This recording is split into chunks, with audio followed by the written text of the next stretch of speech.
60 millions pour un podcast. Alex Cooper a signé une entente avec Spotify en 2021, je crois, pour 3 ans de podcasting avec Call Her Daddy. Et cette entente a une valeur de 60 millions de dollars. Fait que pour ceux et celles qui pensent que le podcasting, ça peut pas se monétiser, pour certaines personnes, ça le peut certainement et ça peut être très, très lucratif. Pourquoi je vous parle d'Alex Cooper, c'est que je me suis intéressée à l'histoire de ce podcast-là. Ne l'ayant pas vu passer, là, moi, je l'avais manqué, mais je l'ai retrouvé. J'avais plutôt entendu parler, évidemment, de Joe Rogan, qui est le plus riche podcaster, qui a signé un deal, je pense, de 200 millions avec Spotify pour Joe Rogan Experience et donc un podcast The Boys, parce que ça se monétise plus facilement. Au Québec aussi, le premier gros deal de podcast qu'il y a eu, c'est La Poche Bleue. Je pense que c'était un deal de plusieurs millions de dollars, qui est un podcast là, qui a été conçu au Québec par 2 ex-joueurs de hockey, Maxime Lapierre puis Guillaume Latendresse. Ils ont un partner aussi qui est un gars de pub. Mais je me suis intéressée évidemment à Alex Cooper, podcast animé par une femme, monétisé, et comment on se rend à ça, une telle histoire et un tel revenu en tant que podcaster, d'abord indépendante. Alors, je me suis intéressée à son histoire et c'est de Alex Cooper et Call Her Daddy que je vais vous parler aujourd'hui. Alors, bienvenue à J'ai une idée. Mon nom est Jeannie Duquette. Je m'intéresse à des histoires de succès, de monétisation de contenu dans la nouvelle ère du numérique. Je m'intéresse aussi à l'impact des médias traditionnels, à la crise des médias traditionnels. Et si je peux vous résumer un peu ce qui se passe dans le podcast depuis sa naissance, il y a quelques semaines à peine, c'est qu'on raconte des histoires. Que celles-ci peuvent vous inspirer, que ce soit dans votre business, que ce soit dans vos présentations personnelles, que ce soit pour vous divertir aussi, parce qu'il y en a qui s'intéressent à de telles histoires. Petite réponse à la question, quelqu'un qui m'a dit, je vous ai parlé du fait que j'aimerais ça avoir une musique, tu sais, dans mon émission de radio, Faire une femme de soi, j'ai un thème. J'ai un thème, puis j'ai une musique là qui est toujours la même. Puis là, il y a quelqu'un qui m'a dit « mais quel genre de musique tu voudrais là, sur YouTube? » Je voudrais quelque chose d'un petit peu moins triste de ce que j'ai là. Mais quand même pas non plus trop up-tempo. Alors, je sais pas. Je sais pas quoi dire. Je suis pas une musicienne, là, fait que je savais pas comment répondre à la question. Alors, voilà, mais tout ça pour dire que j'espère que vous allez bien et bienvenue. Donc, aujourd'hui, je vais vous parler du phénomène Call Her Daddy, Alex Cooper, comment elle a commencé, comment elle s'est rendue à avoir un deal de 60 millions de dollars, donc 20 millions pour 3 ans, 20 millions par année pour 3 ans. Et ça se peut-tu monétiser des podcasts, bien sûr. Donc, Alex Cooper, c'est une fille qui étudie en marketing, je pense, dans la région de Boston. Elle vient d'une famille, sa mère est psychologue, son père travaille dans le broadcast, travaille dans le sport. Je sais pas s'il est caméraman ou réalisateur. Donc, c'est sûr qu'elle baigne un peu dans un milieu de communication, puis ça aide. Parce qu'on peut pas visualiser ce qu'on ne connaît pas. Puis c'est pour ça que c'est tellement important d'avoir des modèles. Fait que moi, je suis pas dans mon commentaire, quand je vous parle de son père qui était dans le milieu, c'est pas pour parler du Nepo, là. Tu sais, il y a un phénomène aux États-Unis tu sais, les Nepo babies, les gens dénoncent, tu sais, tous ceux qui sont devenus des figures importantes dans les médias ou l'entertainment, qui sont les enfants d'eux. C'est sûr qu'avoir accès, ça aide à réaliser ses rêves. Donc, eux autres, ils ont des accès que vous et moi, on n'a pas. Mais ceci dit, il y a une autre portion. On parle beaucoup aujourd'hui de la visualisation, de la manifestation. Mais quand on a un contact, donc, avec les médias, les gens qui sont dedans, qui vont parler de ces histoires-là au jour le jour, puis moi, avec Faire une femme de soi, ça fait 6 ans que je reçois des femmes qui me racontent leur histoire, puis beaucoup d'entrepreneurs là-dedans. Pas juste des entrepreneurs, mais plusieurs. Puis il y a beaucoup de femmes qui sont devenues entrepreneurs parce que leur famille est entrepreneur, puis que le soir au souper, ils entendaient parler de ces histoires-là. Ça normalise, ça aide à apprendre à vivre avec la montagne russe qu'est l'entrepreneuriat. C'était ma petite parenthèse là, sur l'importance d'avoir des modèles ou d'être en contact avec des gens qui ont ces histoires-là. Puis aujourd'hui, là, c'est possible là, d'être en contact avec toutes ces histoires-là, justement en écoutant des podcasts. Bref. Fait qu'Alex Cooper commence un podcast avec une de ses amies qu'elle va appeler Call Her Daddy à New York. Je pense... Écoute, en quelle année ça a commencé, Call Her Daddy?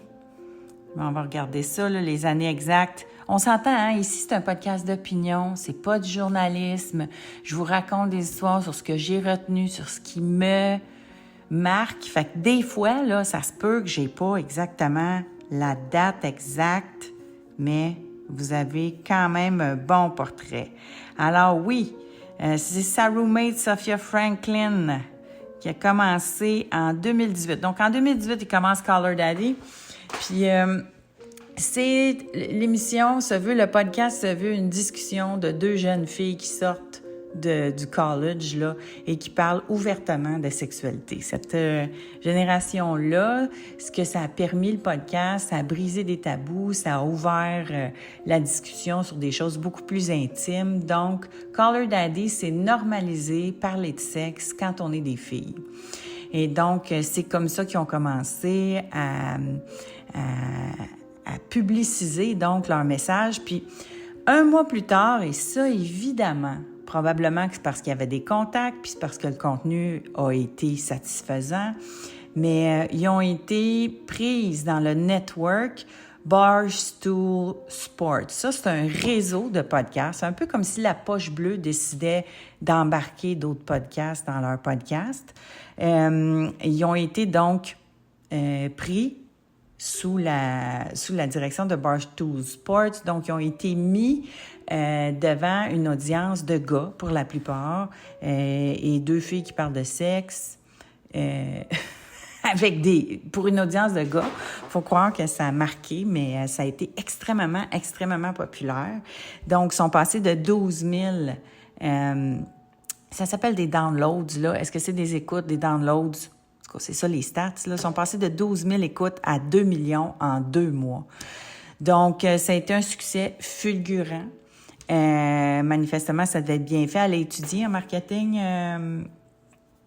Alex, donc ça s'est très bien passé. 2018, 2019, 2020, font leur podcast sur Barstools et à un moment donné, ils arrivent comme dans ben des bandes. Moi, je peux faire le parallèle avec la musique, mais il arrive un divorce entre les 2 animatrices. Je pense, dans mes recherches, là, j'ai lu et j'ai écouté quelques podcasts sur le sujet. Ce qui arrive, c'est que une des 2 a de la profondeur, Sophia. L'autre est plus Alex Cooper. Ils se sont mis dans la catégorie humour. Hein? Faut se mettre dans des catégories là sur le web quand on inscrit notre podcast. Les autres se sont mis dans humour, donc ça leur a permis d'être irrévérencieuse. Puis Alex, elle punch, elle punch, elle est comique. Ça leur a permis de parler d'un peu de sortes d'affaires, puis de pas être flagués aussi par rapport à leur contenu. Bref, il y a eu beaucoup de stratégie derrière le positionnement du podcast, qui est devenu dans les numéro 1 dans le monde. Là, c'est pas rien, là. Tu sais, c'est pas pour rien qu'ils ont un gros deal comme ça. Ils sont devenus numéro 1 dans le monde parce qu'il n'y a pas de frontières avec les podcasts. Mais là, si Sophia a plus de profondeur puis amène souvent la discussion, au départ, c'est juste les 2 qui parlent. Hein? Puis s'ils ont des invités, c'est des invités plus ou moins connus. Et donc, mais Alex fait la plupart de la job. Donc, le marketing, le posting, le ci, le ça, tout ce qui est en arrière est très, très impliqué parce que le podcast, évidemment, c'est pas juste le contenu. Si on veut atteindre ces niveaux-là, il y a énormément de choses à faire. De stratégie, d'alliance, de préparation, de marketing, bref, tout ça. Alors, donc, une travaille plus que l'autre, ce qui il arrive donc un divorce. Et ceci a probablement aussi été à peu près en même temps où ils ont été approchés par Spotify pour faire un deal. Donc, à l'époque, Spotify a approché dans les podcasts les plus populaires pour avoir une exclusivité avec eux autres. C'est ce qu'ils ont fait avec Joe Rogan, c'est ce qu'ils ont fait... il y a eu Shameless aussi, qui est un podcast avec d'autres acteurs, là, l'acteur de... Bon, je vais l'oublier, maudite ménopause. L'acteur principal d'une série très populaire sur Netflix que j'ai pas trippé, moi, ben de monde... Jason Bateman. Bon, Jason Bateman, puis la série populaire que j'ai pas tant trippé, là, tu sais, il se ramasse avec 500 millions, là. En tout cas, si vous le savez, commentez, là. Aidez-moi avec le nom de cette série-là. Mais bref, il était dans cette série-là, lui. Donc, 100 millions, lui puis sa gang, Shameless, Joe Rogan, 200 millions et plus, puis là, 60 millions. Est-ce qu'Alex savait que ce deal-là s'en venait? C'est pour ça qu'elle s'est divorcée avec l'autre? Je le sais pas. Mais tu sais, pour dire qu'ils font un deal avec Spotify. Sauf que le deal avec Spotify, puis là, ce que le monde dit, tu sais, ce que j'ai vu beaucoup, là, c'est, elle fait 20 millions par année, puis tout ça. J'ai vu dans les business, tu sais, dans des informations plus business, puis dans des sites plus business, que ce deal-là, ils ont acheté le podcast à Barstool. Donc, c'est pas juste Alex Cooper, là, qui a eu de l'argent, là. Tu sais, c'est elle fait partie d'un network qui a investi, qui lui a présenté une grosse audience. Donc, c'est sûr qu'ils ont un deal de partage là-dedans. Puis, est-ce que c'est tout Barstool qui a eu l'argent? Est-ce que c'est elle? Tu sais, il y a eu un split quelque part, là. Fait que c'est pas juste elle, parce que j'ai aussi entendu parler d'une entrevue, justement, qu'elle a faite avec le propriétaire de Barstool par après. Et apparemment que le podcast est assez tendu. C'est un peu bizarre. OK, tu sais, il y a peut-être... des fois, le monde se dit pourquoi ils s'entendent pas. Bien, souvent, c'est des histoires d'argent qu'il y a derrière ça. Parce que, vous savez, les problèmes en entertainment, là, ils n'arrivent pas quand ça marche pas. Ils arrivent quand ça marche, puis quand il y a beaucoup d'argent. Puis là, le monde se dit « Ouais, mais là, moi, je travaille plus. Mais là, moi, je veux ci. Mais là, moi, je veux ça. » Fait que j'imagine que dans ce gros succès-là, il y a eu beaucoup, beaucoup de négociations à faire, puis de gens à satisfaire. C'est sûr que c'est elle qui est devant là, ce succès-là, mais il y a énormément probablement de gens impliqués dans le succès du podcast Call Her Daddy. Le contenu, donc, avec le divorce avec sa partner, a évolué. C'est devenu un podcast d'entrevue, mais d'entrevues qui se veulent un peu croustillantes. Donc, parce que Call Her Daddy a commencé par, c'est ça, on est des filles, on a le droit de parler de sexe. Puis là, elle a commencé à avoir accès, du fait qu'elle soit avec Spotify, elle a commencé à avoir accès à beaucoup de vedettes. Mais non seulement ça, mais on a commencé à voir que si une vedette allait sur son podcast, il y avait une grosse augmentation de ses streams. Parce que c'est sur la même plateforme. Alors, j'ai vu des chiffres là, impressionnants. Là. Exemple, John Legend, qui est allé à Call Her Daddy puis qui a vu ses streams augmenter de 200%. Ensuite, John Mayer, qui est allé puis qui a vu ses streams augmenter de 350%. Alors ça commence à être des gros arguments pour avoir accès à des grosses vedettes. Alors, quand une apparition en contenu a un impact énorme sur les streams puis les revenus des gens qui sont invités, bien là, tout le monde veut venir, là. Alors, il y a des émissions qui étaient comme ça au Québec avant. On le voyait là tout de suite. Tu sais, si telle personne, ben tout le monde en parle. C'est toujours ça au Québec. Si tu vas, tout le monde en parle. Mais maintenant, c'est pas uniquement sur les médias traditionnels. Puis je dirais même que ça a plus d'impact si tu restes sur le web. Donc, j'imagine que Sexe Oral doit avoir un gros impact sur les streams ou les ventes ou l'intérêt que les gens suscitent, là. Sexe Oral, c'est un peu ça, hein? C'est un peu le Call Her Daddy québécois. D'ailleurs, Lisanne Nadeau, c'est une histoire qui m'inspire. Là. Je vais éventuellement faire un deep dive sur Lisanne Nadeau puis son incroyable succès, là, qui est une des femmes les plus intelligentes du numérique, là, selon moi. Alors, tout ça pour dire que... d'ailleurs, Lisanne Nadeau, j'aimerais ça qu'elle vienne dans mon émission de radio, faire une femme de soi. Si jamais vous savez comment la rejoindre, vous me le direz. Ça pour dire que, donc, Alex Cooper, ça a évolué. Donc, ils font le deal avec Spotify. Elle a accès à des grosses vedettes. Ça continue à augmenter comme impact. C'est dans le top 10 des podcasts les plus écoutés dans le monde. Encore aujourd'hui, elle a accès aux plus grosses vedettes quand ils sortent. Là, tu sais, les gens qui sont dans les nouvelles, exemple, il y a un show aux États-Unis qui est super populaire qui s'appelle Vanderpump Rules.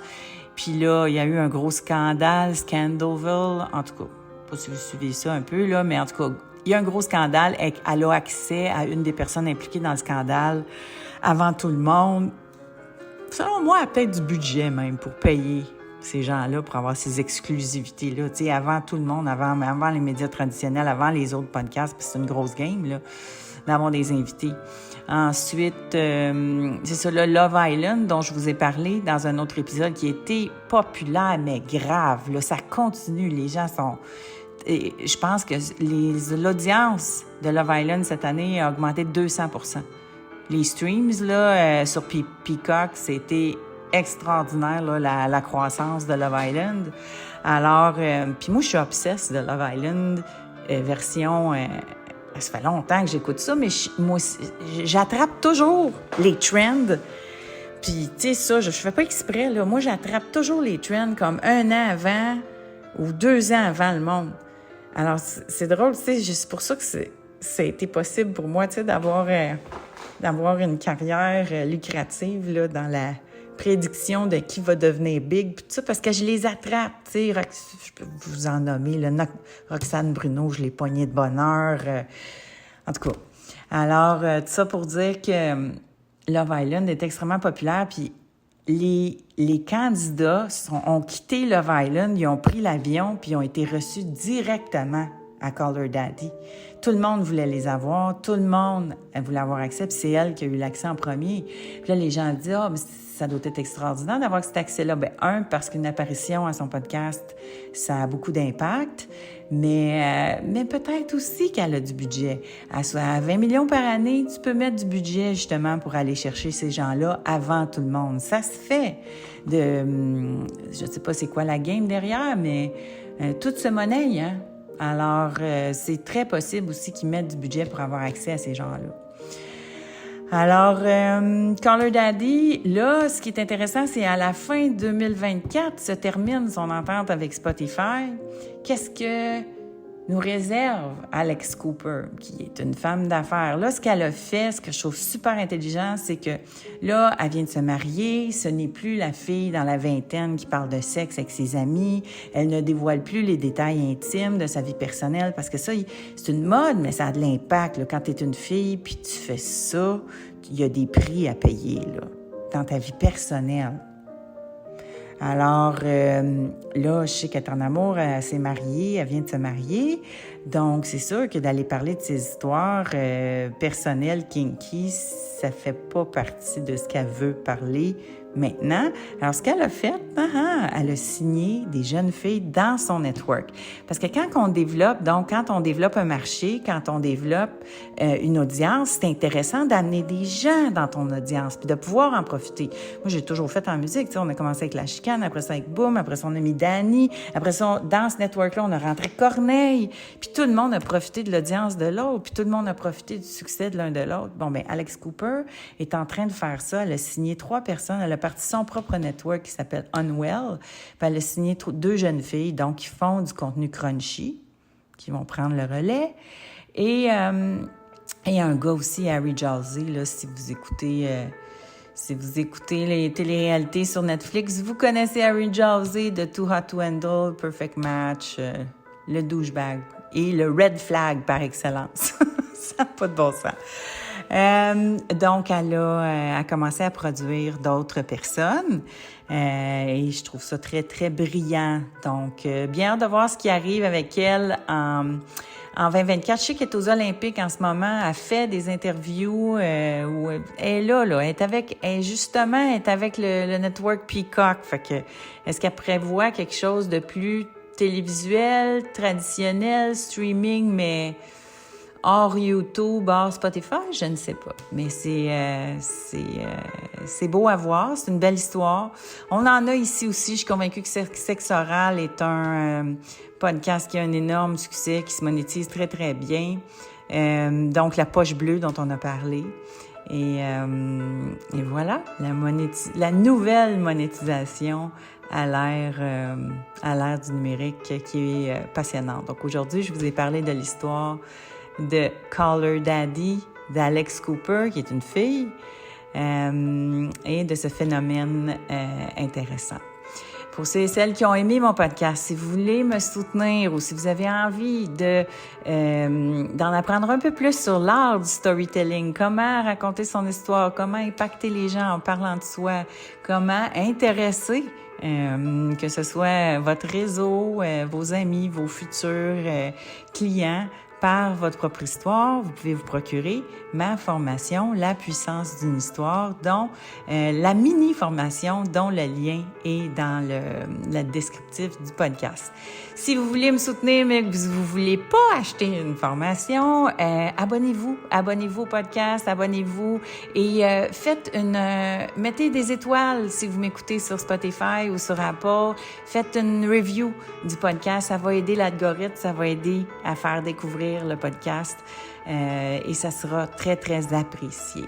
Alors, je vous remercie. On se revoit à une prochaine édition de J'ai une idée.